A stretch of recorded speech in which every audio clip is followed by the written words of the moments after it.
ஒரு மடங்க. அந்த மடத்தில் புத்த மடம் தான் அந்த மடம்.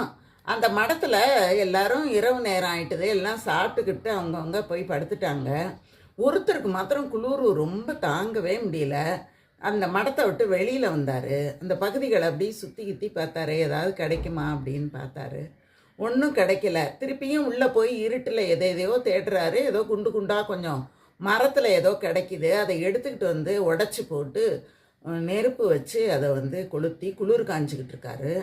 கொஞ்சம் நேரம் கழித்து காலை நேரம் ஆயிடுது. வந்து பார்த்தா அந்த எல்லாம் புத்தர் சிலையாக இருக்குது. எல்லாத்தையும் உடச்சி போட்டு அவர் குளிர் காஞ்சிருக்காரு. உடனே இந்த சீடருக்கு கோவம் வந்து, நீ பண்ணினது கொஞ்சமாவது சரியா, இப்படியா பண்ணுவாங்க அப்படின்னு கேட்ட உடனே அப்போ அவர் சொன்னாராம், இந்த இரவு நேரத்தில் புத்தரை இடமாற்றம் பண்ண வேண்டியதாக இருந்தது. அதனால் அதில் இருந்த புத்தரை என்னோட மனசுக்குள்ளார கொண்டு வந்து மனசில் இருந்த புத்தருக்கு நான் வெப்பத்தை கொடுத்தேன்னு சொன்னாராம்.